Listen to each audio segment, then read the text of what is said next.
Don't look for the next opportunity. The one you have in hand is the opportunity. We're always waiting for the perfect brief from the perfect client. It almost never happens. You're probably working on a job or project right now and saying, "This is boring. Let's just deal with it and get it over with. We'll make the next one good." Whatever is on your desk right now, that's the one. Make it the best that you possibly can. It may not be great, but at least you'll have the satisfaction of knowing you did your best that you possibly could, and you may learn something for it. And you're always free to do an alternative that does satisfy your creative standards. Good briefs just don't come along. That's true even if you've earned a reputation for doing good work, although that helps. Successful solutions are often made by people rebelling against bad briefs.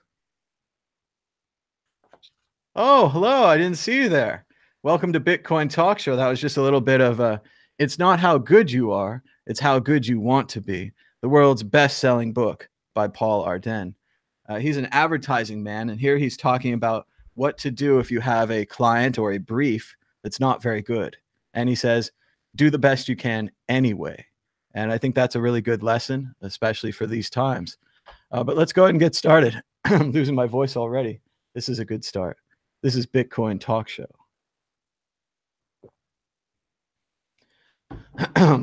The price of Bitcoin was up 0.14% in the last 24 hours, with a last of 6,418, a high of 6,605, and a low of 6,395. That's $1 for 15,617 Satoshis. Our top story: Italian court seizes crypto exchange BitGrail's Bitcoin wallets. And let's just get right into this. As it says here, BitGrail had been effectively shut down since February when the founder announced that the platform's Nano, XRB, must be an altcoin, I guess, approximately 17 million XRB worth $170 million had gone missing, forcing the exchange into insolvency. And now the exchange has been seized by the Italian government. So once again, don't trust exchanges. Don't keep your money on exchanges. If you have more than, say, $100 or $1,000 in cryptocurrency, it's time to buy a Trezor or a Ledger wallet. You can then transfer your money off of the exchange to your Trezor or Ledger, where it will be safe and it can't be hacked. The problem with exchanges is that you're trusting someone else to do the work of not having your Bitcoin hacked. And you can trust them, but is that going to work out for you? We keep seeing exchange after exchange hacked. And does it look bad for Bitcoin? Sure, but this isn't Bitcoin's fault. Bitcoin worked fine here. It wasn't even Bitcoin that was stolen. It was this XRB. And it always comes back on Bitcoin. People always build these centralized institutions around Bitcoin, and they build a database to hold the keys. And then someone hacks the database and steals all the keys. It keeps happening. So if you can, get a Trezor or a Ledger, keep your Bitcoin and everything else offline. 3 reasons why Ethereum is a better investment than Bitcoin, according to the king of FUD, CNBC's Brian Kelly, the pumper of Nautilus Coin, the pumper of Ripple and Stellar, the hero of Bcash, the man who has absolutely no clue but seems to be on television almost nonstop. Let's hear Brian Kelly, CEO of alleged scam-based, focused investment firm. Oh, did you get Ripple at $3? That was a good buy. Telling people on TV publicly to buy Ripple at $3. Brian Kelly, the man who can see the future, says the SEC decision is good for Ethereum. He's also excited about Augur, an excellent decentralized prediction platform. But even here, he has a little caveat, and it's very small at the bottom here, but he says, if Augur doesn't slow the system down, wait a minute, CryptoKitties crippled the system. CryptoKitties shut Ethereum down for about a week. There was about a week there where you just couldn't send because it was so slow and so full. Now you're going to say that you're going to run a decentralized prediction market. You're going to run a gambling market on Ethereum, the thing that CryptoKitties killed. And if it doesn't slow down, it could generally be a positive for Ethereum. Or they actually launch, cripple the network, and a week later we're hearing about Augur Ethereum. Uh-huh. And finally, proof of stake. Kelly sees Ethereum's eventual upgrade, so-called, from hardware mining to software mining. That's confusing. So proof of stake is just what we're calling software mining now. It's a totally different system. You also mine Bitcoin with software. Originally, it was one CPU, one vote, then graphics cards, then ASICs. And the hardware is involved too. It just doesn't seem like you can separate the two. But as he's saying, they will go from hardware mining, proof of work, those aren't the same thing, to something called proof of stake, which is similar to a software mining. Okay, well, it's bad grammar there, but no. No. I also like this idea here that he's quoting Ethereum creator Vitalik Buterin, not the central figure in Bitcoin and the SEC. And he says, if you add 100 times from sharding and 100 times from plasma, these two together basically give you a 10,000x scalability gain. And I'm not going to have to check the math on that. That checks out fine. But I just love the idea that he's assuming that these two untested scaling solutions will work perfectly. Then he's multiplying them together. It's not at all hype, right? There's no hype in that statement. 110,000 times gain. And like he's saying, Bitcoin is not in competition with Ethereum, despite the title of this article. And then, yeah, he says on the sidelines, upgrades to the Ethereum platform would likely serve more to hamstring competitors like EOS. Remember, EOS owns about $1 billion in Ethereum. And if they decide to sell it, it doesn't matter what technical upgrades you're going to have. It's going to move the market. So it's very interesting to see this. Expect a new article soon when Brian Kelly figures out that 3 reasons why EOS is better than Ethereum, or 3 reasons why smart contract platform that's just been released last week is better than Ethereum, or whatever it is, because Brian Kelly has the memory of a gnat. So he's looking at this in a very short-term way. But once again, price-wise, he could be right. Technology-wise, long-termness, I think he's wrong, but we'll see how that goes. Peter Todd was quoted commenting on the new regulation and SEC decision. I've suspected for a while that regulation is likely to lead to more fraud by legitimizing worthless tokens. I didn't predict this, but damn, the idea that accredited investors could legally get all the upside, then sell that useless pumped utility crap to the public is nuts.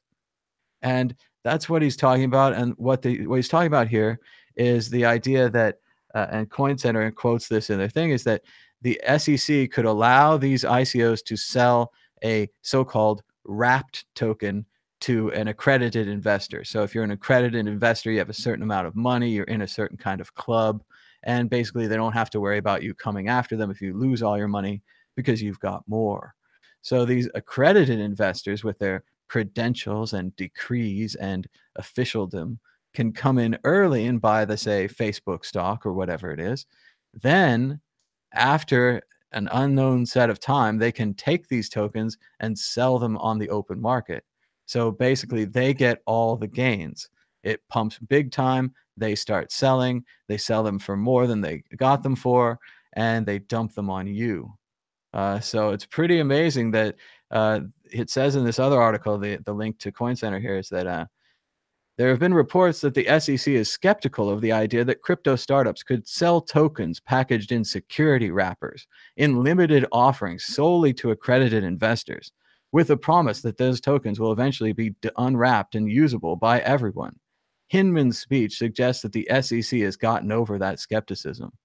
And that just means that they're not going to protect anyone, and that they've created, once again, a new class of accredited investors who have the right to invest in things that you can't, and seemingly are protected from losing money because now they can just dump those securities on the open market. Normally, you'd have something like a 6-month waiting period before you could dump the securities. But as we all know, these securities are just tokens. There's nothing you can do to stop someone from trading a token, either on a market like an exchange, or even just privately, sending someone the private key or sending the token to their new address. It's very surprising to see the SEC create a new protected class of investors.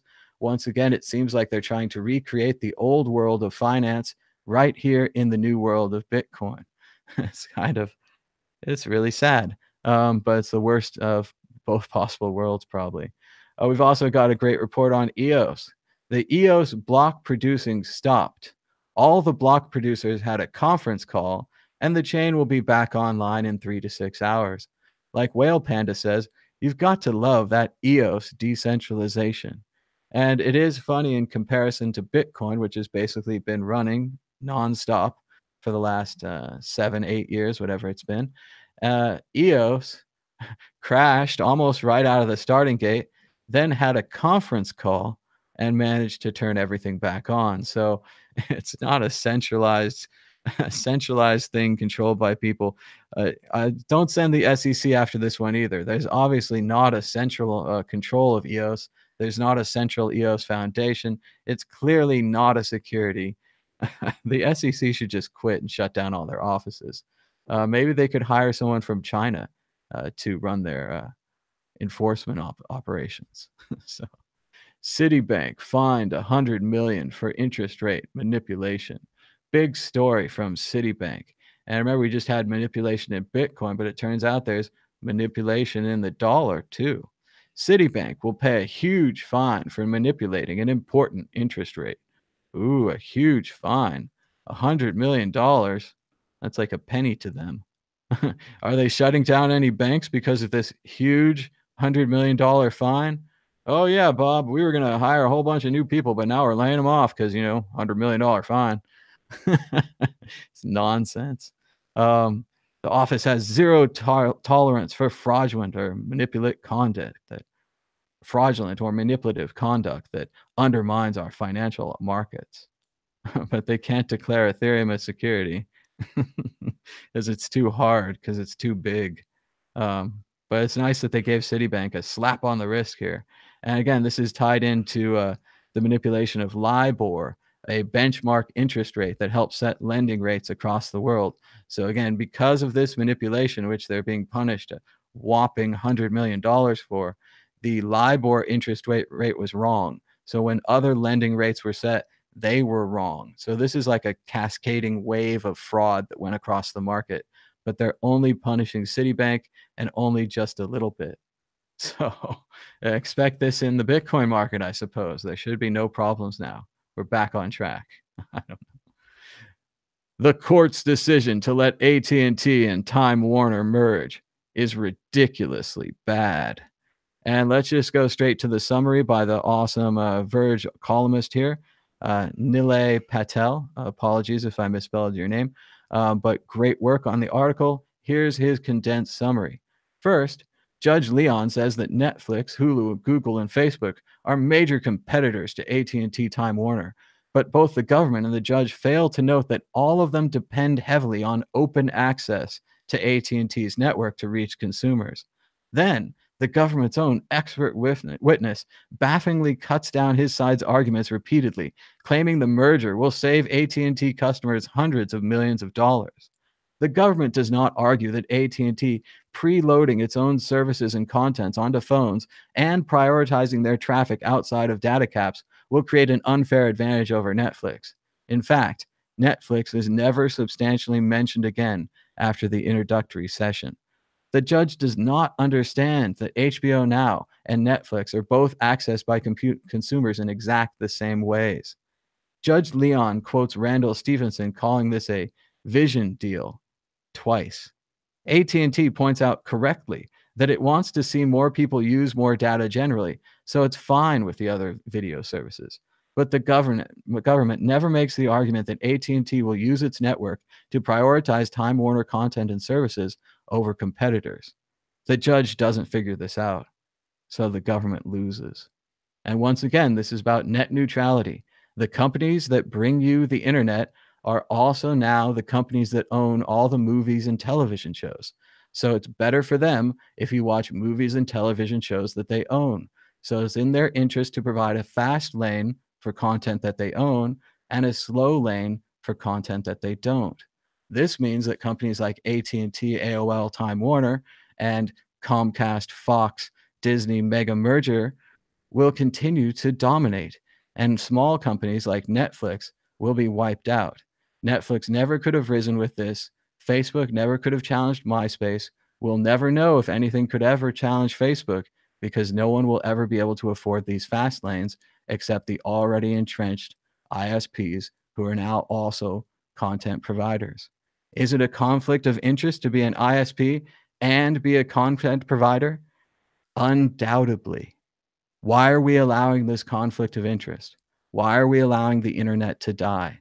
Why are we allowing the internet to become like television and radio, where you used to be able to have your own shows, but now you can't get into the fast lane? And if you can't get your show into the fast lane, nobody's going to watch it.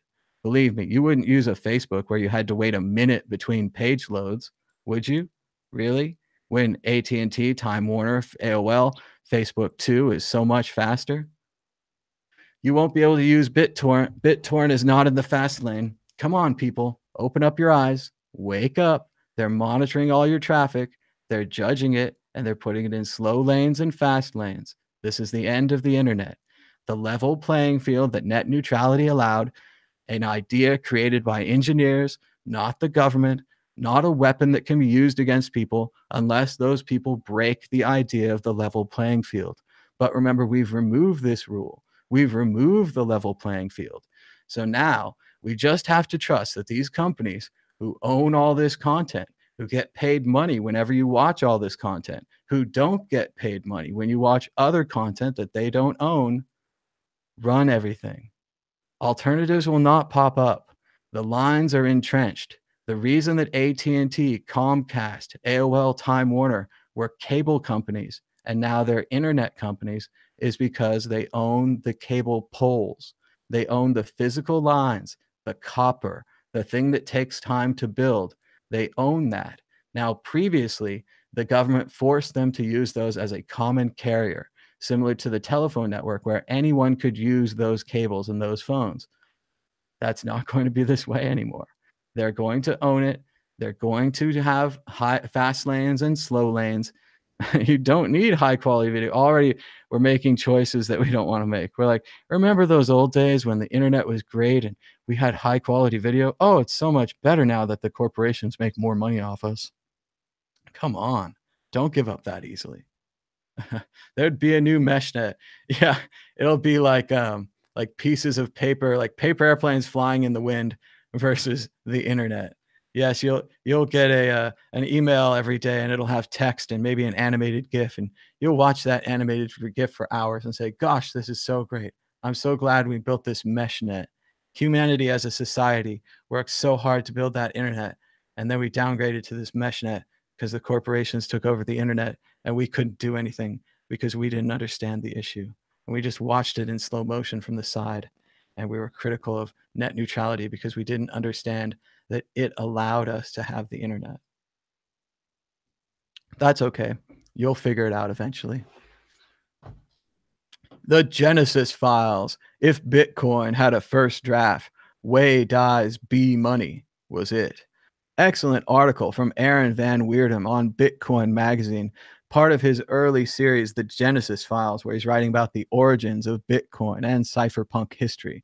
Be sure to check it out on bitcoinmagazine.com.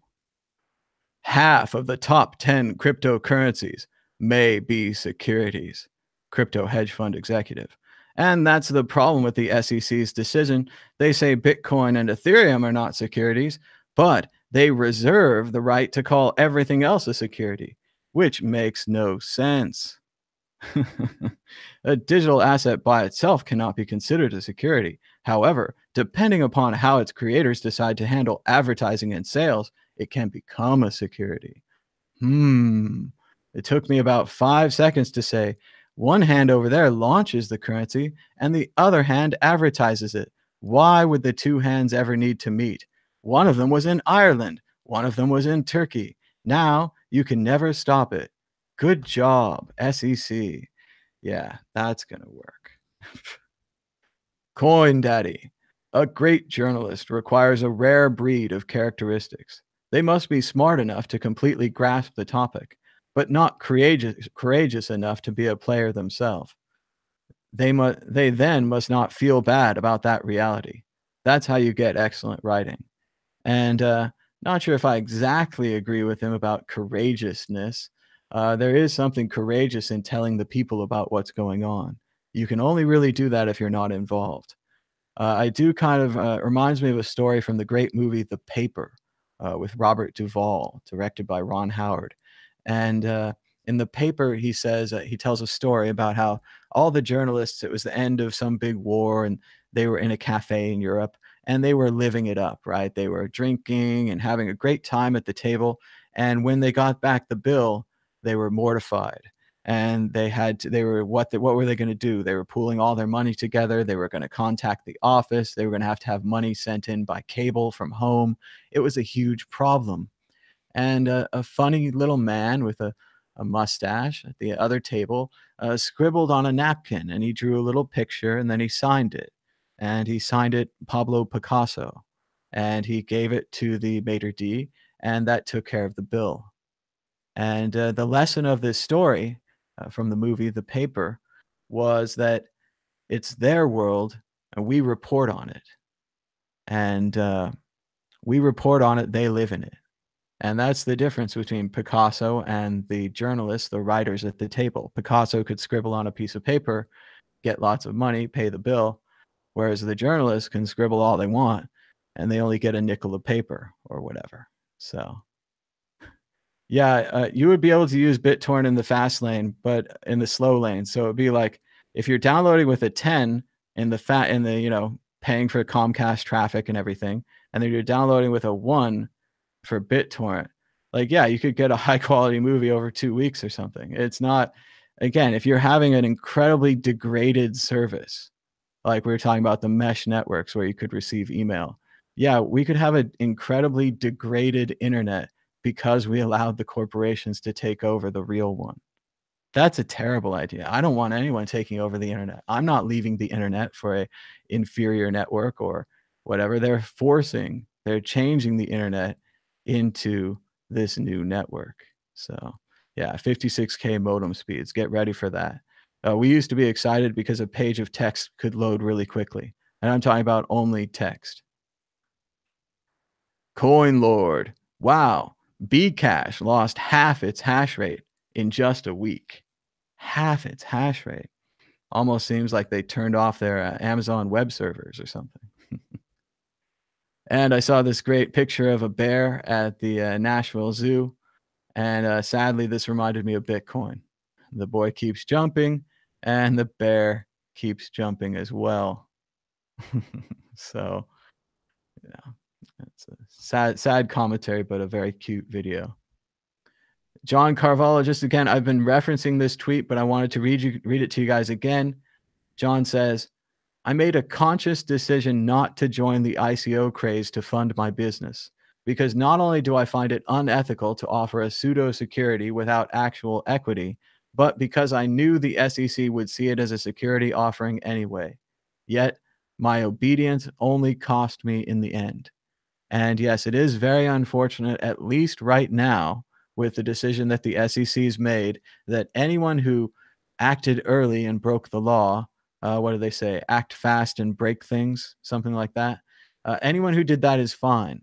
Anyone who respected the law and didn't create an ICO made a mistake, apparently. Apparently, you should just break the law. And in the case of Ethereum, if you become too big to fail, if you break 1,000,000 laws, you're fine. Of course, it's reminiscent of that great quote by Stalin, a terrible person. He said, if you kill one, it is a tragedy. If you kill 1,000,000, it is a statistic. And like John says, continuing, competitors that ignored regulations and ethics is very important, went ahead with ICOs and got overfunded on the backs of rabid and ignorant speculators, and now get to keep that money. So the correct move was to break the law. That's what you're telling me, SEC News? And they're talking about the Roger Ver middle finger bobblehead in the back. I would like to buy one of those too. Maybe John could set up a website where we could buy those. I'm not sure. I think that one might be 3D printed. If it is, it's actually really well done for 3D printed. Maybe they made a mold. I don't know. But it looks great. And that was a Very funny moment in recent Bitcoin history when Roger Ver went on John's show, and John pissed him off so much that Roger broke down and screamed at the camera and flipped it off and so forth. It was embarrassing for Roger, but big moment in Bitcoin history, recent history. We've got more on the Ethereum situation from Kevin Pham. Kevin says, so the age of crony crypto has begun. Hash power protects Bitcoin. Men with guns protect Ethereum. This day will go down in infamy as the day crypto lost its soul and embraced the crony capitalist system it was trying to destroy. And remember, there are very different reasons why you believe in Bitcoin or why you believe in Ethereum. And those reasons are getting more and more stark and clear as we see things like this decision. Ethereum appears to be backed by the banks and the old companies such as IBM, people looking for a blockchain solution, but not necessarily the blockchain. Whereas Bitcoin is still backed by no one. Bitcoin is loved by the libertarians and the cypherpunks for different reasons, but it's not backed. No one is coming out and saying Bitcoin or, Bitcoin blockchain. It's just us. It's just the normal people. So you have to decide which side you want to be on. We've got a great time-lapse video from Satoshi's Place. This was the, this is the short version maybe, but very cool. You could pay with Lightning and get to put a little bit of graffiti on here. And as you can see, we have a variety of pictures of Elizabeth Stark, pictures of Roger Ver, cursing, advertising turned into cursing, pictures of dicks, so forth and so forth. A very excellent representation of the internet and a great demonstration of the Lightning Network. Look how fast these edits are going up. These are all transactions on the Lightning Network. The company, whoever set this up, receives a small amount of money every time someone pays to graffiti this wall. We don't have the phone lines open yet, but we're going to open them soon. So stand by if you are trying to call. And this is just a graphic I want to share. Hope it doesn't happen to you. Someone says, to the moon. They throw the Bitcoin logo up in the air. It rotates, and it comes back down on his head as a McDonald's hat. I worked at McDonald's when I was a teenager. It's pretty bad, but it's not that bad. I don't know. I felt it to be more like an assembly line. I respected their ability to make the assembly line, but I didn't necessarily like being caught up in it as a cog. So I can see how that'd be bad. But a lot of other people are critical of them for a lot of other reasons. As a worker there, I was just trying to follow the orders, cook the food, and give it to the people. And they mostly seem satisfied and happy. So that's about it for this quick news update. We are going to open up the phone lines, but if you have some extra Bitcoin and you'd like to donate it here, $10, $20 would be great. Shout out to Jeremy in the chat. He's got to go to work. Oh, on a Saturday? Come on. We'd like to thank our donor. We had our last donation on 6/13. That's 3 days ago. Donor 0.0042. Thank you so much for your support. And of course, shout out to donor 0.5 who helped me buy this computer that I'm using right now. That was awesome. Also, shout out to everyone who supports the World Crypto Network Patreon, patreon.com/WCN. We have 19 patrons supporting us at $78 a month. And you can also support us on the Mad Bitcoins Patreon at patreon.com/madbitcoins, where 83 patrons are supporting us at $449 a month. I just had an announcement on Twitter. I have made a starter cover for my novel, which I wrote 2 years ago in National Novel Writing Month. It was about 30 days in November, and I enjoyed writing it. I wrote it from an outline. I don't know if this is the best version ever of my book. I might want to do another draft, but I do know that I've read it 2 or 3 times, and it's a good enough story, and I'm tired of reading it. So that might be an all right thing. There's a very critical person in the chat. Let's go ahead and address him right now. Donations. Shouldn't you all be independently wealthy? Or are you too inept to have made any money? In which case, nobody should be listening to you in the first place. Well, maybe there's a third solution. Maybe I've been doing videos about Bitcoin this whole time, and I never had any money in the beginning. Maybe I put all the money I had in, but that doesn't matter. You still have to have money to live on. Maybe making videos all day uses a lot of my time, so you should donate. And yes, I think there's a lot you can learn from talking about Bitcoin every day for 5 years. Maybe you weren't in it 5 years ago. So why are you taking donations? Well, why are you watching? Like, get out of the, just leave. You don't have to watch this. So goodbye.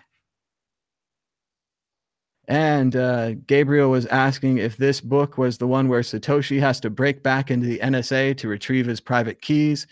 And no, it's not, but that's a cool idea we had yesterday on the Bitcoin group. Gabriel and I were talking about various conspiracy theories and just theories about who created Bitcoin. And we came up with a pretty tight little movie plot. So I might try to write that into a little book or a novel or maybe even a screenplay. I thought that was a cool idea. I also have another cool book idea that I might work on. It's very encouraging. Things like I don't know how to say your name, I'm sorry, but it says Tiextor Tiextu. He says, let us know when your book hits the shelves or the servers and the mirror. I'm ready and I'm already waiting. That's really cool. I don't know if this is a good book. I don't know if it's a great book. It's hard because when you write something, personally, I always compare myself with like the great writers. So I'm trying to write a book as good as Shakespeare on my first time. And I've written other drafts and things. It's very hard when you put that kind of pressure on yourself. And it feels very fatalist. Like I was trying to get the book ready and I was like, well, what about this typo? And what about that typo? And if I'm actually going to put it out there, I'll never be able to edit those typos again and I'm going to look stupid. So I'm probably going to do that anyway. I mean, I've read it 2 or 3 times. There's typos. Maybe there's I shift the timing things. I'll say things happen in the past when they're happening in the future, things like that. The present tense, the tenses of things, I mess that up. But I don't have an editor, and maybe if I publish this, I'll get an editor, and maybe more people will read it and give me feedback, and maybe the next one will be better. So I'm probably going to go ahead and publish it. I also don't think it's very long. It's like 100 pages, so it's a nice quick read.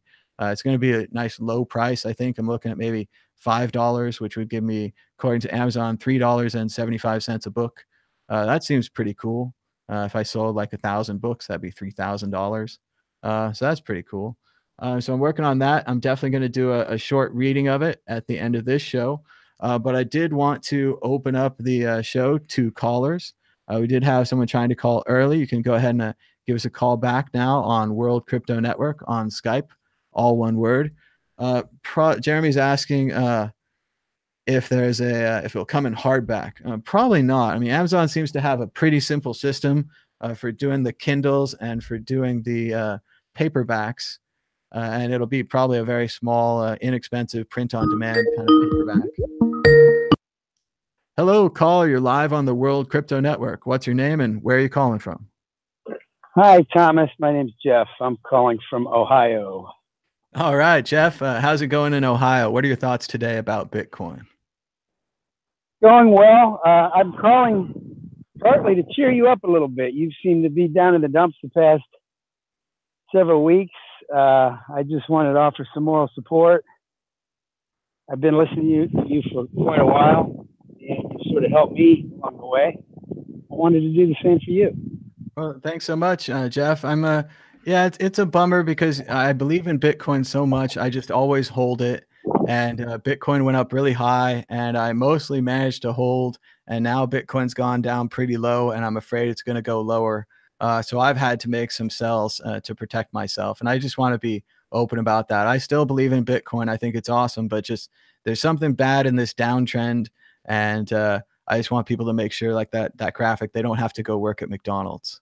So yeah, I understand that, and I think one way to sort of combat this is to look to your future self. I think your future self's gonna be much appreciated, or you're gonna appreciate it much if you just hang in there. If you look around, I know you've had discussion about these other coins, competitors. There really isn't anything out there that is a competitor to Bitcoin, even though they're all going to, of course, parade themselves around and market themselves as that.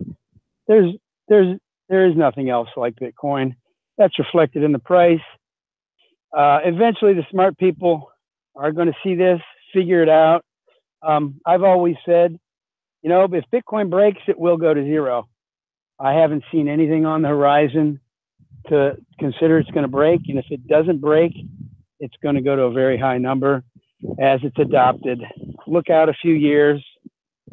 Do yourself a favor. Just sort of look out a few years. I understand the need to have money to pay rent. I think the caller a couple of days ago mentioned, you know, you got to have another source of income. You really do, and you almost have to forget. You may have had the pleasure of enjoying the rise in Bitcoin and being able to do things that you enjoy, your writing, your production, that didn't really produce a lot of money. You may have to go back to getting some money in, you know, whether it's I know you're in Vegas now. Vegas is a popping place, you know.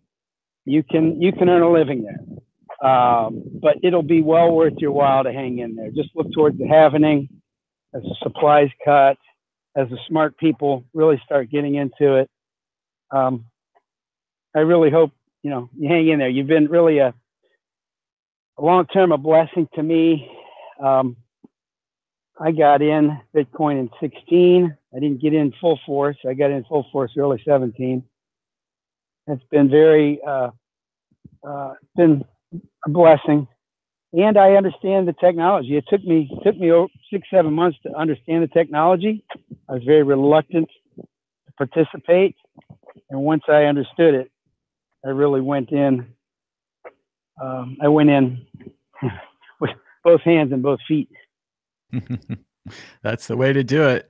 I definitely did that. I remember I had my first buy. It was a 1, and I almost put a 0 on there, and I should have put a 0 on there. 1-0. Yes, sir. And you know, to the extent you can, anybody listening, dollar cost averaging works with traditional investments. It is going to work with Bitcoin as well. And there's things you can do. There's things you can do for the mind. I had several years back, my son became addicted to heroin, and I basically had taken hundreds of thousands of dollars, all the money I had to get him better. Fortunately, it worked. And at that time, I was doing a lot of things to try to understand how people think, understand fear, understand things. And I must have read 80 books. There's some great books out there. There's a book by Dale Carnegie about Stop Worrying and Start Living.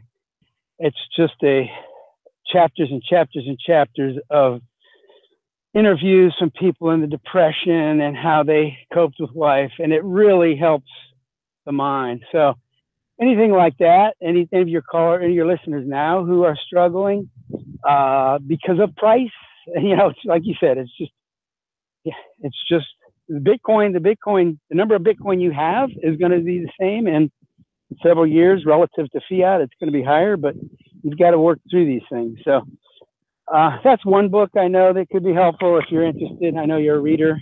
Dale Carnegie wrote some fantastic things. Yeah, I think I've read another book by him. It was like, I forget. It was Think and Grow Rich, I think, or it might have been that's Napoleon Hill. Now, Napoleon similar.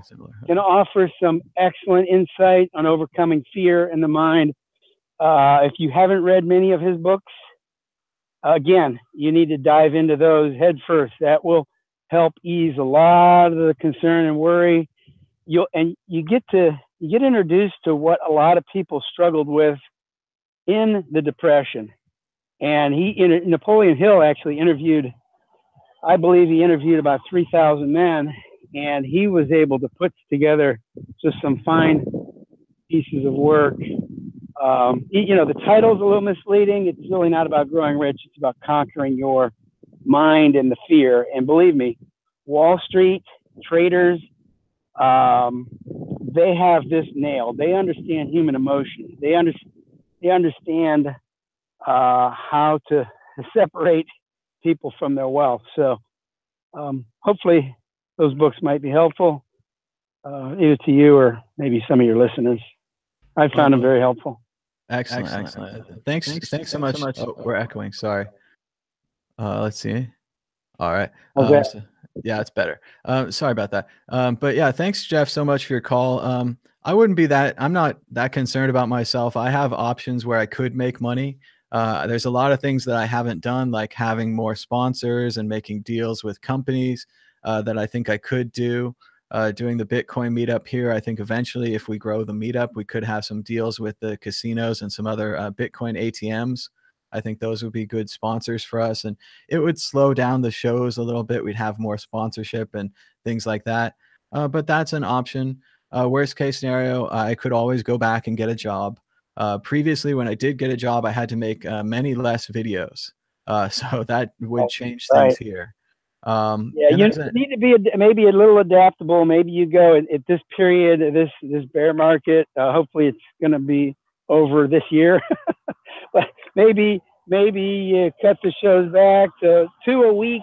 But maybe introduce more content in those 2 a week. But you really need to look after yourself first, right? That's why I made the sells. I mean, I still have a third of my Bitcoins. I'm still in this, watching it go up and down. But I've made some sells where I feel protected for at least a year, maybe 2 years. If this thing turns around, I'm looking for a buyback in point for some of the money, for sure. I don't think it's going down forever, but just the kind of thing where I've watched it go down from 9 to 6. I watched it go down from 18 to 9, and if it goes from 6 to 3 or something like that, I have to protect myself.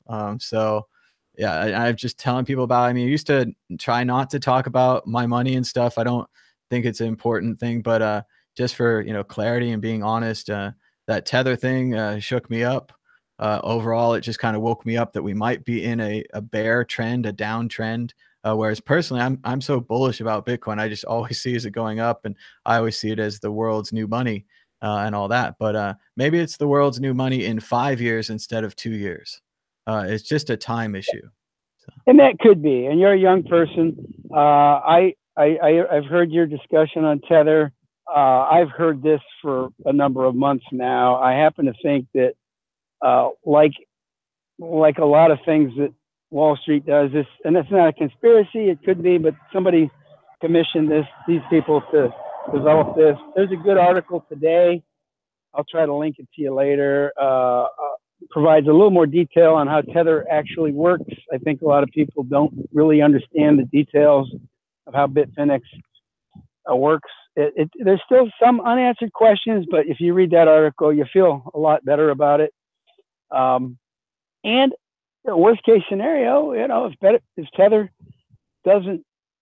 isn't working the way that they profess it's working, a lot of this money comes back into Bitcoin. So Bitcoin's on its own. Everything else is just a sideshow. I think we'll see that. We've seen that over history. If you look back a number of years at the coins that were introduced, 3-4 years ago, they're gone. We got new players now. We're going to have new coins 3 years from now. It's just the nature of the open source software, but you're never going to beat the decentralized nature of Bitcoin. You're just not going to beat the network effect. I know you've had Trace on your show a number of times. Keep his thoughts in mind. Definitely, I will. And I do think the network effect is strong and Bitcoin's strong. It's just we might be in a bear market for we don't know how long. So. Well, you mentioned $3,000. Well, it could go to $3,000 and then be back over 6 in the time it takes you to take a nap. So why worry about that? Just I'm constantly on the lookout more for things that could fundamentally break Bitcoin. And the longer I look, the stronger it seems to me. Saifedean has a good line in his book, or in some of his interviews. He says, whichever way the wind blows, Bitcoin comes out on the top.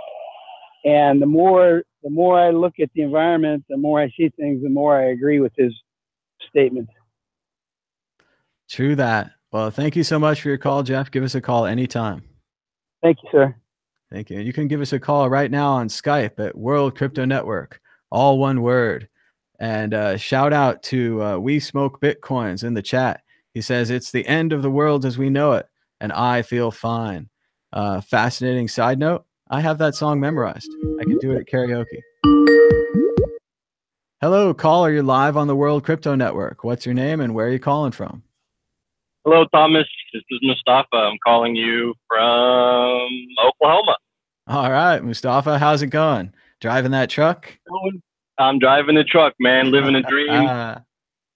And yeah, I just wanted to call in and give you some support, you know, even if it's emotional and not financial at the moment. But I've been listening to you for the last few days, and you've been,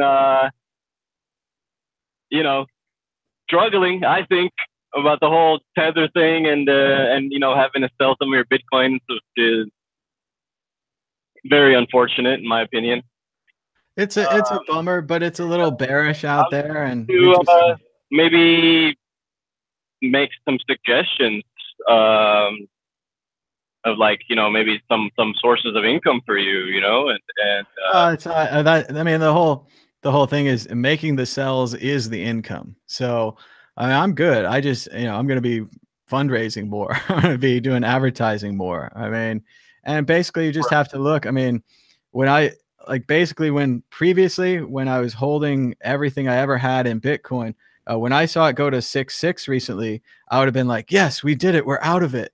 But then as you can see now, it rolled right back over to 6.3.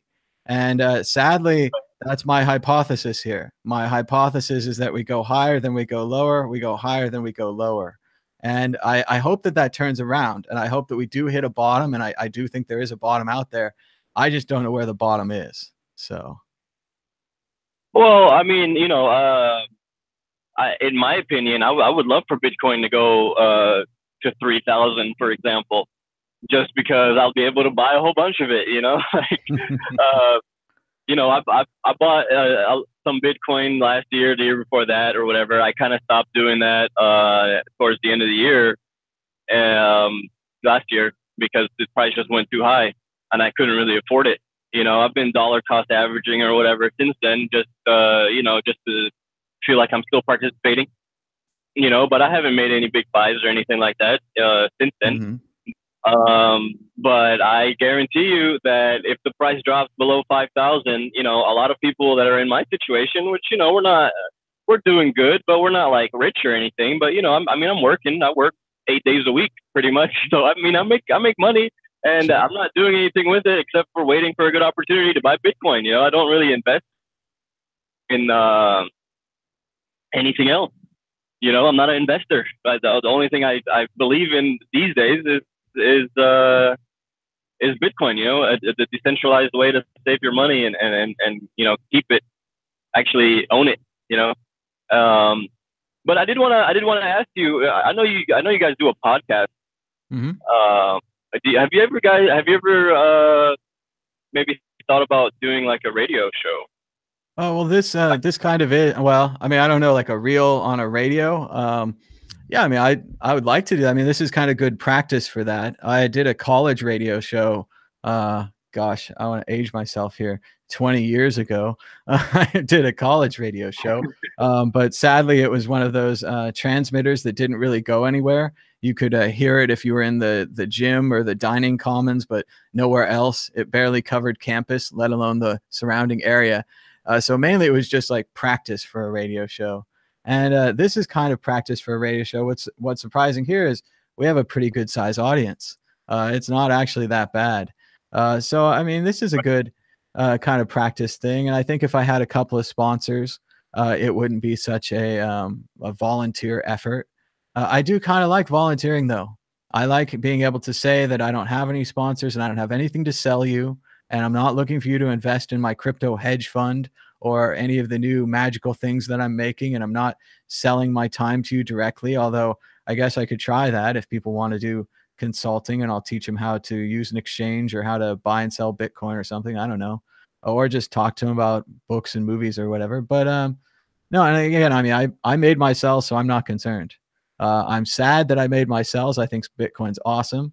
I'd like to have, you know, millions of dollars in the future or whatever. And if it goes down and snakes back up convincingly, and I'm convinced that we're out of this bear market, then I'll try to get right back in, and I'll take my losses. I'll accept that. But it's just for me personally. Well, hopefully it drops to you know, a good amount in the near future, just so you can get back in a better position. You know. That's pretty much what I'd look for, and maybe not with as much. Maybe I'd put half back in or 30% back in. Yeah, it's just I'm looking for a lower point, and then I need to just take some money out, have some rent, not worry about it. And this also means, as much as people might not like this, you know, 6 more months or a year more of me just talking on here for free. So, and I'm not going to always talk about how I sold or whatever. I want to talk about the technology, and I want to talk about the new news stories and what's happening out here. It's not supposed to be sad. I mean, people are upset in the chat, or they're calling me names or whatever, but I'm just being honest with you.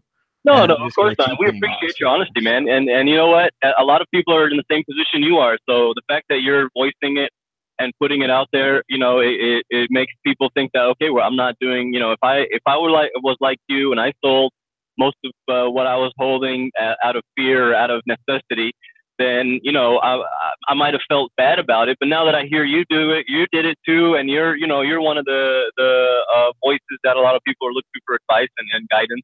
You know, so then, you know, we might not feel so bad about it, and we're like, you know what, it's necessary. We have to do what we have to do. We got to pay rent, and we got to survive. You know, not everybody has a day job. Not everybody can afford to just keep holding their Bitcoin for the long term or whatever.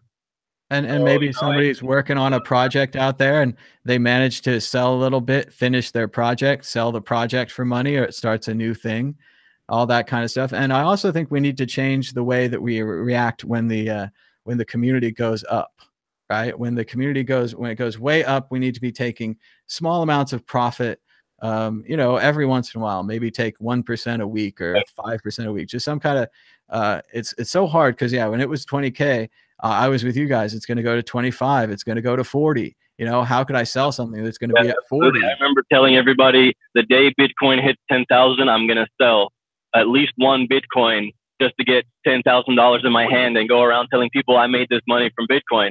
And it hit 10,000, and I did not sell a dollar worth, you know, because it was so fast.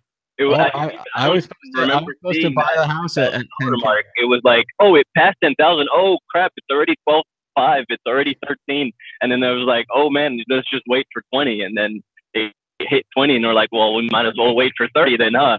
And you know, it's like it was just happening way too fast. Yep. It was way too fast. And I think that's an important part about this. We had about 3 days where we were doing really well. And 3 days is not enough time for you to understand that. I had no idea of, you know, what anything was worth, or what it would be worth soon, and those kind of things. And, you know, you kind of puff yourself around, and I bought an Apple Watch, you know, but I should have bought a house. I don't know how to tell you guys that. Like it's a, you know, I don't want any nice stuff, you know, whatever, but I need a place to live. I need internet access. You know, I need shelter. That's the nice things I need, and some books and computer stuff, you know, but no, it's I'm fine with it, and it's going to be fine in the future. I'm not worried about it. Yeah, for sure. You know, and you know, if you're looking back in the Bitcoin short history, you can see that, you know, even if you would have bought Bitcoin at $1,000 in 2013, right before it crashed or whatever, you know, you would have spent 2 years regretting it, but then it would have paid off, right? 2 or 3 years, you would have spent 2 or 3 years regretting it, and everybody around you would have been making fun of you, saying how much of an idiot you are, but then it paid off. Oh yeah. Well, and I held these same ones that I'm still holding. I held then, and I held them all the way up and all the way down. And when it was going down last time, around January 2015 or 14 or something, I told everybody, I was like, yep, this doesn't look so good. We better all get jobs. So that's what I did. I moved to San Francisco, and I got a job at a couple of Bitcoin companies, and it went okay. Startups are very hard to work for. I'm not going to deny that. And you know, managed to get a little bit, and then I moved out of San Francisco so it could be cheaper. And for a little while there, we were way up, and now we're back down. But once again, we're still 6 times up from 1,000. So, as, you know, from a stock trading percentage or whatever you want to say, 6 times up is still a great take. 18 times up is better, but still, I mean, you got to take some profits. So. Absolutely, absolutely. Hey, I also wanted to ask you if you're gonna make your book into an audiobook, because I love listening to books, man. I'm always driving and I don't have time to read, but I listen to many books, you know, on Audible and other audiobook platforms. So I definitely recommend you do that. I'll buy it for sure. Yeah, it sounds cool. I've been reading sections of it here, but I'd probably have to do a complete reading or something. I worry a little bit about the editing, potential editing time if I screw up and so forth, because I know I'm not going to be able to read 100 pages perfectly.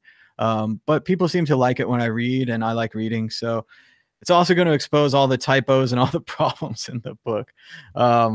But I might do that. I'll just read it, and then that way, you know, we won't see the misspelled words. You'll just hear it correctly. Yep. Oh yeah. Well, and I also do some corrections when I read things. Sometimes I'm like, oh, this would be a little nicer here, and this would be a little nicer there. But mainly with the book, it's so hard to write such a big thing. I don't know how real writers write like a 300-page book or a 1,000-page book.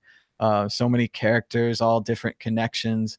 It's kind of neat though. You look back on it, this 30 days of effort that I did during National Novel Writing Month really gave me a nice story. It was a pretty good story. So. Yeah, I mean, I've missed the few last few days when you're reading it. But I watched or listened to you read maybe like the first 2 times or something, and it's pretty interesting, man. I like it. You know, good job. Yeah, I think it's like a light and a fun story. Like I was saying it's earlier, it's hard to write because you always just compare yourself with Shakespeare or Tom Clancy or Stephen King, somebody that's really amazing, and you know, they make it seem so easy, but it's hard. It's hard to write a book or a novel. I respect everybody that does that. Yeah, I have no skill in that area at all, but I definitely it's entertaining, you know. So keep doing that for sure, man. And I'm pretty sure if you finish it, that'll it could be pretty lucrative for you, you know, especially because there isn't much you know, in the Bitcoin community or cryptocurrency space. I don't think there's a lot of people just doing things for entertainment. You know, everybody's talking serious. So it's always serious talk about the price or the technology or something, but nobody's really just doing like, you know, something like CryptoKitties where it's just for fun. You know, it really has no anything else. It's just for fun, you know, and you know, maybe that'll be something you can have a pretty good source of income from. Yeah, I think it'd be good. And it's just another way to branch out and have a little product, you know, people can pay $5 and I can sign it or whatever. And that sounds fun. And it's mainly like you're saying, yeah, there aren't a lot of fun things like this. Someone said in the chat they'd buy 1,000 copies. That's pretty crazy. I don't know that I think that I'd sell 1,000, but that'd be neat if they existed in the world. Although I'd be embarrassed if there was a typo. But I promise you, I'll at least buy one, and I'll buy the audiobook if that ever happens. Sure. But I mean, yeah, for sure. You know, and you know, $5 I think is too cheap. You definitely do it for like $20 or something. Well, we'll see about that. It's only like 100 pages, so I would fear if it was more than that, people will get to the end and they'll be like, "This is too short. I've been ripped off." And but that's good. Maybe they'll just want the next one or some other related book that I can make, and I think that'd be fun. Definitely, man. You know, just keep doing it, and then if you're enjoying it, if you enjoy doing what you're doing, and then figure out how to monetize it, that's gold right there. That's the plan. That's the plan. Well, thanks so much, Mustafa, for your call. Give us a call anytime. Absolutely, man. Thank you. Thank you. And you can give us a call on Skype, World Crypto Network, all one word. Looks like a couple people did try to call in. Hello, caller. You're live on the World Crypto Network. What's your name and where are you calling from? Hey, what's up, man? My name is Brian Jones, and I'm actually calling in from Seattle. All right, Brian, how's it going in Seattle? Oh, it's going good. You know, surprisingly enough, it's not not raining today, so that's always nice. Yeah, that's a pleasant surprise for that area. Oh, what's your thoughts on Bitcoin today? How's it going for you? Oh, it's going great, man. I think, you know, what you're doing is like the smart thing to do. You know, if you were all in on crypto, like you need to have your bases covered, like you talk about. Yep. you know, the rent and, you know, just necessities, and have a, you know, like a, you know, a couple years, or, you know, however much time, you know, however much of you know, a safe that you need, you know, whether it be half a year or a year. I Mhm. think that's definitely the smart thing to do. And, you know, uh, at least you still have some of your Bitcoin. Yep. Yep. Well, and I'm watching this, and it went to 65 or 66, and I was like, yes, yes. And Yeah. now it's at 63. I'm like, no, no. And that same voice comes back where it's like, oh, you sold 2/3, but if you'd sold it all, you would have made more. All that kind of nonsense. It's so hard with that casino gambler's fallacy.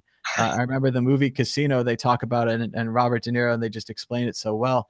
And he's like, yeah, the big gambler, we screwed up his airplane and we wouldn't let him leave because he won too much money off us. So he came back to the casino, but now he's only betting $1,000 a hand instead of $3,000 a hand. And for a big whale like him, he doesn't see it as winning. He sees it as losing every time that he doesn't win with with the 3,000. So Yeah. that's what it is here. If you're not betting at all, you're not really getting the most adrenaline and emotion and risk out of it. But you're Mhm. probably safer. Yeah, right. It's Well, and not as it's much so true, fun. man. I mean, you know, especially in this market that's, you know, that's so volatile, you know, goes up, you know, massively one day and then the next day it's down. Mhm. It's definitely easy, you know, psychologically for you, in hindsight to, you know, beat yourself up. Like, Mhm. I know I was doing that because in December, you know, I had actually sold, I had a little bit of sells, for Litecoin set to 420, which was the absolute peak. But then I bought back in, you know, way too early, and you know, Mhm. so now I'm like beating myself up, like, oh, why'd you buy it 300 something, you know? But Exactly. I mean, at the end of the day, you know, you have to have your bases covered. Otherwise, you're really going to be screwed, you know? Oh yeah. Well, and seen it go down the whole way, and there's a lot of regret for a lot of people, and you just have to accept that. We had about 3 days there that it was at its peak, and remember that the peak also, like you had your bets at 420. I'll bet it went to like 418, 419. Yeah. We've had things with Bitcoin, like in my mind, in a lot of people's mind, I think if it had actually breached, and this is bullshit hindsight, but if it had actually breached 20K, maybe I would have made those big sells, because it's such a round number, but psychologically, but we all know it went to like 19.5, like it touched it. The last time, like 1,200, I mean, it keeps almost touching the big round numbers, and then everyone gets out. And the traders are messing with us because they know psychologically we're waiting for 20K. So they sell at 19.2. Like, it's Right. smart. Well, So and that's the other thing, you know, when I was listening earlier, that you made a really good point. You know, just kind of like, you know, a hindsight thing to learn from in the future is that, you know, next time, you know, the bull run happens, which in my opinion, hopefully is soon, mhm. is, you know, to be smart and take those profits, because it's so easy, and it's crazy how the psychology works. Even if you study it and know, what the psychology is, in the moment, you know, you want that 25 to hit so you don't sell at 20, and Mhm. you know, things like that, as opposed to, you know, really trying to override your emotions and look out, you know, look out for yourself, uh, on the logical basis, and take some of those profits, even if it does shoot up, you know, 100% from where you took your first profit, things like that. It's also tough because you get these conflicting ideas in your head. Like a friend of mine put it in my head. He's like, "That's the most Bitcoin you will ever own." And then Uh-huh. suddenly you start trying to protect this magical number that you have. You're like, "I could never let it go below this magical number," and it goes up and up and up. And you could protect yourself for 3 or 4 years here. You could have a nice runway, but you're like, "No, I can't break the magical number. I need this many. I need that many. In the future, it'll be $1 million a coin, and that's this times that. That means I'd have this much million." I mean, you're thinking Yeah. about all these ridiculous ideas, and it paralyzes you. And I want people to, just expand your thing. I mean, I know we all said hodl, and people are still saying hodl in the chat, and I agree with that. But hodl if you have a job, hodl if you're dollar cost averaging, hodl if you're good for the next 6 months. These kind of things. Yeah. and also taking profit on the way back up. That's what I really want to. I want to learn from this one.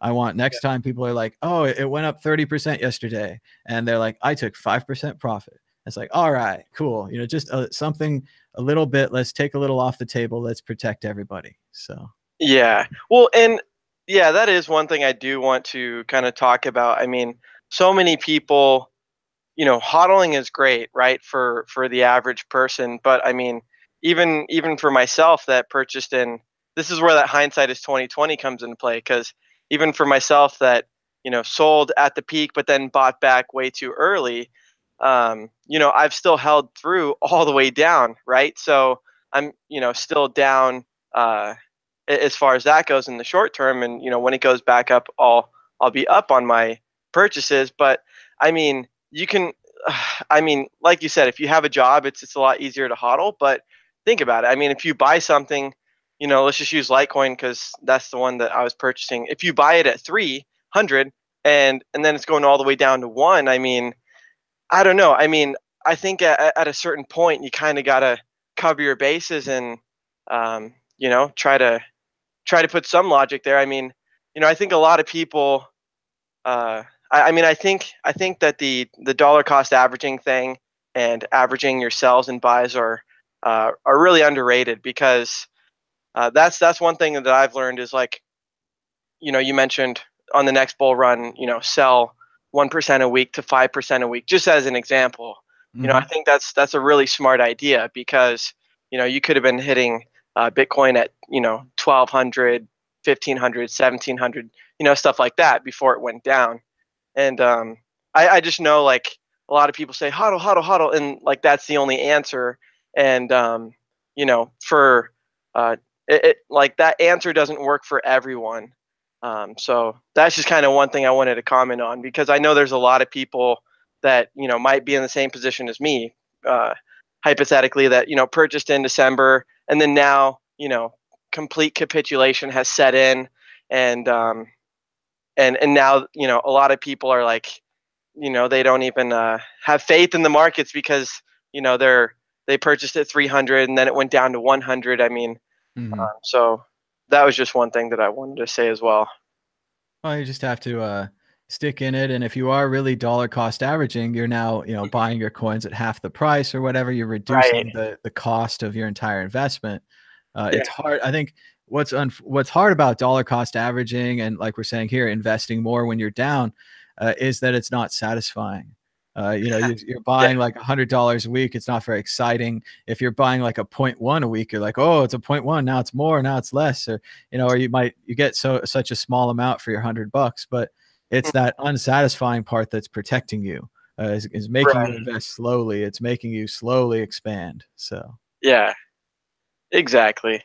But I will say that, yeah, you know, when I purchased, you know, I made my sell at 420 on Litecoin, and then I bought a whole bunch back at like 300 something. So like in hindsight, you know, like I'm learning now the whole averaging thing. You know, like I don't have to spend like, you know, $1,000 each buy. It could be, you know, a couple times a week of $100, something like that. So I've found that's been working well for me, and and I have a job, you know, which is nice, because you know, I can do those averages and hold on. But I think we're all ready. I think everyone, you know, uh, is ready for the next bull run, and just that in December, I mean, no one really expected it to go that high. I mean, everyone was talking about, you know, possibly 10K at the end of the year, and then it hits 10K, and then, you know, I mean, almost, I think it was like within a couple days it hit 20. Like no one really expected that. So even the best traders and whatnot, I mean, it really throws you for a loop, because it just goes to show that, for me at least, I think like I don't know what the heck is going on. I mean, clearly there's people that know what price it's going to go to before they slam it down. I mean, that's just my opinion. there's definitely some market movers out there. A lot of people have a lot of money, and this is a very unregulated market. So Yeah. Well, and then the other thing I was going to say too is, I mean, uh, we're just still so new. I mean, I'm only 21, so I I wasn't there for the internet when that was taken off, but a lot of the people that I follow are saying that, you know, crypto is kind of like the internet when it was in the 90s. You know, I mean, I think that uh, you know, crypto is definitely the future, but it's just going to take maybe a little bit longer. You know, it's a slow and steady wins the race type deal, and to really go from one, you know, the legacy system to eventually what I hope for is for it to all be, you know, electronic based, or, you know, some sort of crypto form. I mean, they're doing it slow and steady, and I just think that in the future, when we have more people in the game, that it'll be harder to manipulate, and that's just my thoughts. Definitely. And yeah, you're definitely making me feel old here with the 21 and all that. But as an old man, I'll tell you what it was like before the internet and when the internet came in. So I was into BBSs. So we had modems in our computers that allowed us to make phone calls to other computers. And then they had games and email. That was like email just on the BBS. You couldn't email anyone else. And they had those kind of things. And eventually we found a little bit of internet where we went to some big BBS and they were connected to this other thing that connected us into Telnet. And then we were on the real internet. And I was on the phone all day. I clogged the whole phone lines. My parents would pick it up and there'd be a beeping sound and it would mess up your download or whatever. Imagine you're downloading some game and you're halfway through and they pick up the phone and there's no pausing the file. There's no pausing. It's not a torrent. You can't just pause it. You lose that entire file. You have to start over again. So that's what it was like. And everywhere I would walk around, I'd be like, I love this internet thing. It's the best thing ever. I'm on it all the time. And you look at all these other people like, why aren't you on this internet thing? And they're not, right? And then slowly it drifts and they get the smartphones and they get more and more laptops and they invent wireless internet. So you don't have to plug a network cable in all the time. But I had to all the time. And before network cables, we had coax, this horrible form of network cable where you had to have a terminator on the end of the line. So if the two lines weren't terminated, it wouldn't connect together. So Yeah. network cables are amazing. You have to buy a hub, but they're amazing. And yeah, eventually everyone got into the internet just like you would expect. I was into MP3s early as well. And it was the kind of thing where I saw it and I was like, oh my God, I can have all the music I want. This is the best thing ever. And then slowly everyone else got into it and they needed iPods and they needed Apple Store and all these things to get it. But you know, we were getting it back on the command line and I knew right away like what it meant. And I feel that way about Bitcoin. I mean, it took me a couple of years to come back to it and all that. But since I've got into it hardcore, I don't see anything to doubt it. But I don't know the price. I don't know that the price should be 6,000 or 1,000 or 20,000. I think Bitcoin's awesome. So, I mean, that's pretty much where I am. So, Well, yeah. And I mean, even though we've had 6 months of a bear market or however long it's been, I mean, I think you bring up a good point. I mean, the technology, like the innovators haven't stopped innovating. You know, I mean, look at the Lightning Network and you know, just all these things that are in plan for the future. I mean, I'm really excited for the future of it. But yeah, I mean, I still think that, you know, it's a slow and steady wins the race thing, and that we're so, you know, like we're just so early in it, and you know, maybe it's going to be 5 years before we have, you know, just more people in it, you know, like 10% or however much of the actual world's population. But I think that, you know, as these big announcements come, I mean, you know, I'm pretty sure it was Amazon that has 3 registered like website domains relating to cryptocurrency. And, you know, I mean, there's always speculation of this and that, but I mean, all it's really going to take is, you know, for the proper foundation to be set, and for, you know, a couple big companies to, you know, say, hey, we're accepting, you know, Bitcoin, Litecoin, whatever, you know, through the Lightning Network, or whatever it ends up being. All it's going to take, in my opinion, is really just the right timing and the right announcements for hopefully this thing to really kick off. Because yeah, I mean, I think everyone that's held through. A lot of people haven't been in this market for a very long time, but the people that have held, I'm pretty sure everyone's ready for the next bull run. But I think when we have the next bull run, it's going to be a lot bigger than we think. But the same thing will happen. I mean, it'll go up, probably quick and into numbers higher than we think, and then the same thing, a slam down, and Exactly. It's not like in our minds, Bitcoin adoption just goes one way. It goes straight up. More people get into it, the price goes up more. It's awesome. But in reality, the stock markets don't work that way. There's a bunch of trader guys and they're looking at all these numbers and these charts, and it goes through these lines, and they don't make their decisions based on emotions. They make their decisions based on these lines. And when it goes through the line, they buy, and it goes through the line the other way, they sell. And basically those guys all act together like lemmings, and they put these tops and bottoms in the market. And that's just how markets work, though. So Well, and then also, I mean, the last time I remember the prices being this low, I mean, for the most part, was around like December. Like I remember, like Litecoin is something that I'm heavily into, and I had Bitcoin as well, but I really like Litecoin. And in December, I remember it was like 90 something, right?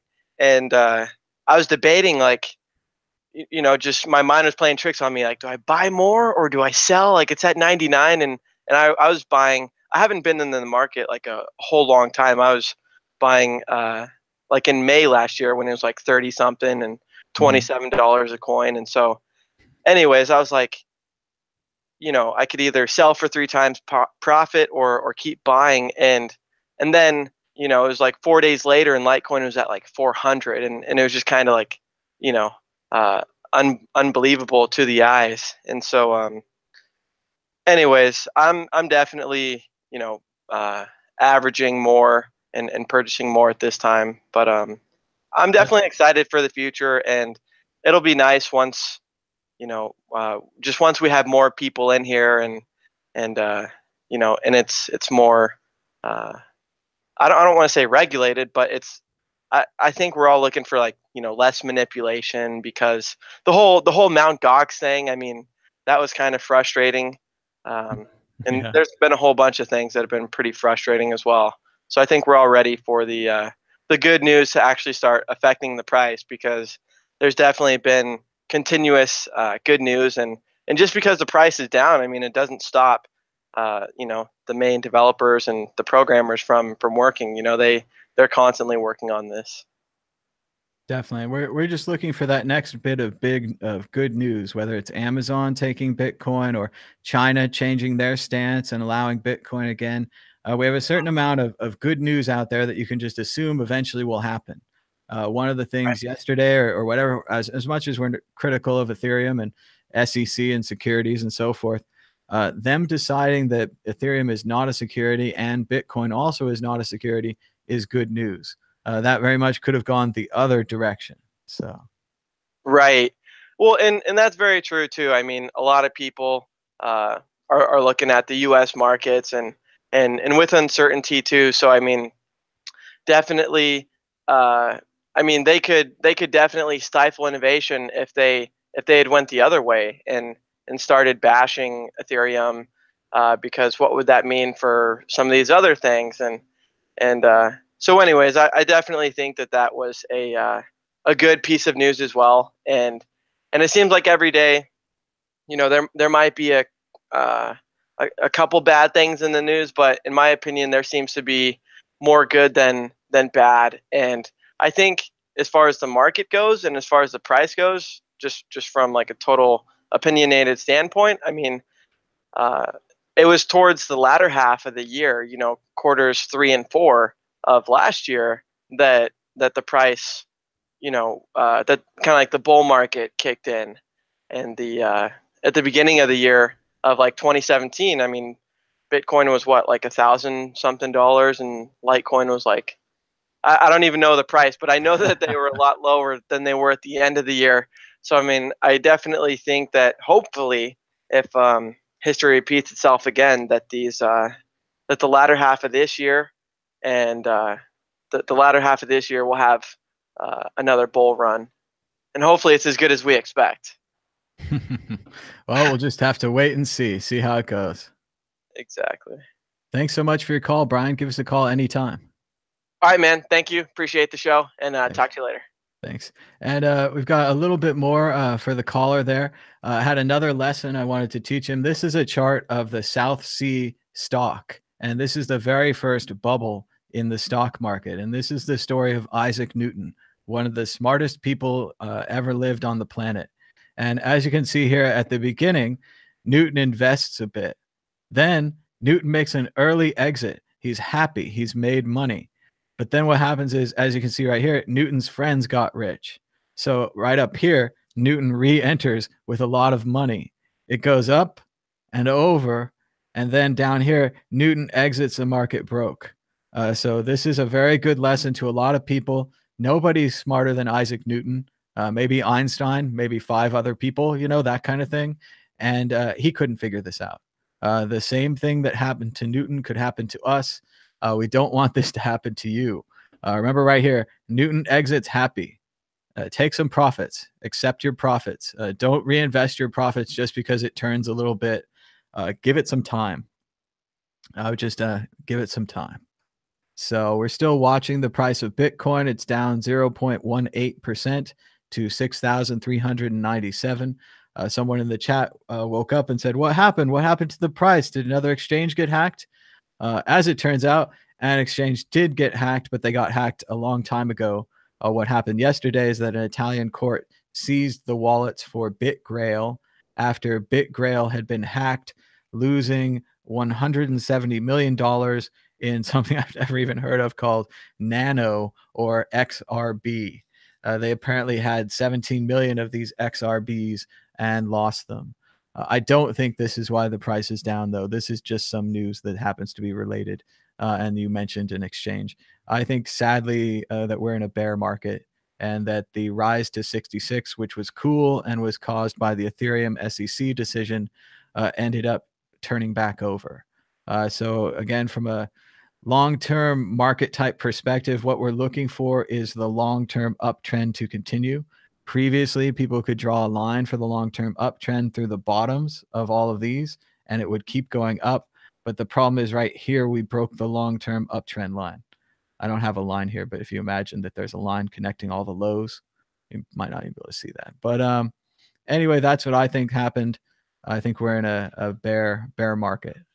But it looks like we did get a donation to my old Mad Bitcoins address. It looks like I received a lot of money, but that's just it's been using this address too long.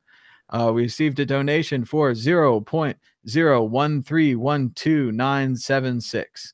So thank you so much for your donation, and thanks for supporting the show. We'll try to keep the show going. We've had some good calls so far. We're just talking about Bitcoin, our positions, what's going on. I did see something in the chat I wanted to address. There's a lot of negativity. A lot of people are like, I'm watching this free show. I want it to stop. So they act really negative to try to stop the free show. That's a bummer. But where did it say? Someone said, you're not Andreas. No one's going to give you $1 million. And I'm not asking for $1 million. And I don't think Andreas was asking for $1 million either. They also said that they gave Andreas $1 million for nothing. And I totally disagree with that. I don't think they gave him $1 million for nothing. I think they gave him $1 million because he worked really hard and he wrote books about Bitcoin and he traveled around giving speeches about Bitcoin. And he's a really good speaker and he's a really smart guy. And I think people appreciate it when he talks to them, and they appreciate that he uses his time to make Bitcoin better. So in that way and in many other ways, Andreas is my and many other people's heroes. And if they gave him $1 million and he held it and now it's worth 500,000 or 250 or whatever, so it goes. I think it was amazing that the community came out and supported Andreas. And I'm not asking the community to come out and support me. I'm not asking for $1 million. I'm just telling you guys, I made some protective cells. I'm not crazy about it. I did have a great donation recently. Someone bought me a new computer and I appreciate that. I'm using the new computer right now to do this show. So, and like it says here, We Smoke Bitcoin says, Andreas brought about 85% of the people in Bitcoin into the ecosystem. And he really did.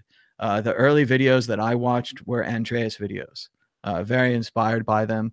And then I watched some Derek J. Freeman videos, and he was talking to Davi Barker on here, and they were just having a chat, and kind of, I'm not being critical of them, I'm saying they were kind of pretending like they were on TV, and I was like, that looks really fun. I'd like to pretend like I'm on TV too. And the thing that I cared about was Bitcoin. I wanted to talk about it all the time. So I made the Mad Bitcoin show, and then I made the Bitcoin group show, and then I made the World Crypto Network.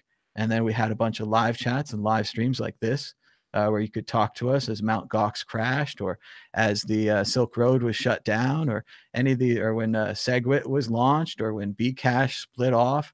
All of these major events in Bitcoin, we've covered live with these shows where you could chat, and we listen to your chats. And now we have these new shows where you can call in. And I think that provides a lot of value to the community.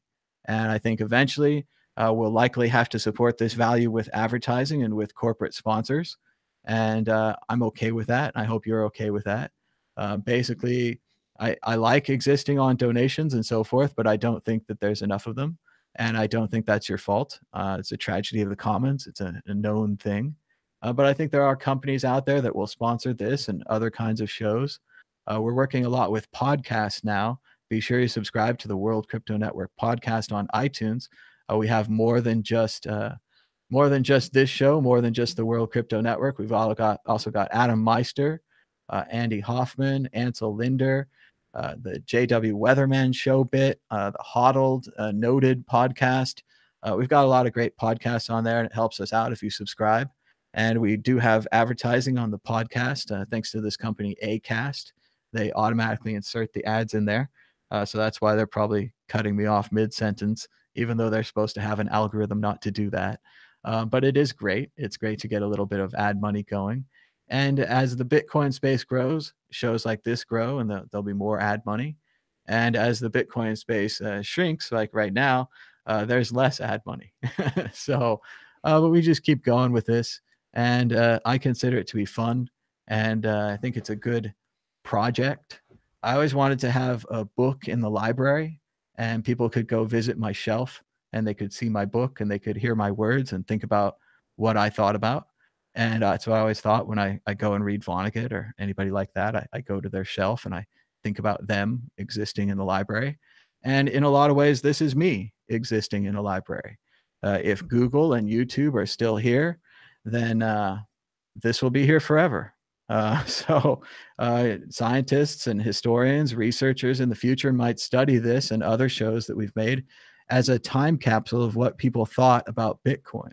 And if Bitcoin really is like we think, and like everyone probably that watches this show thinks, if Bitcoin is the world's next money, we're going to be really interested someday into what people were talking about when it was launched. And this is what we thought, and this is what we talk about, and this is what primary source history. This is existing in the period. So I think it's really cool. It's a cool project, and I want to keep doing it.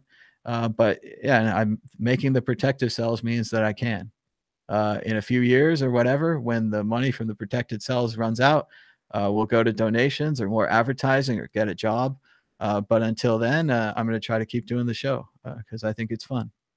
And if you guys think it's fun, give us a thumbs up and a share. Subscribe down below.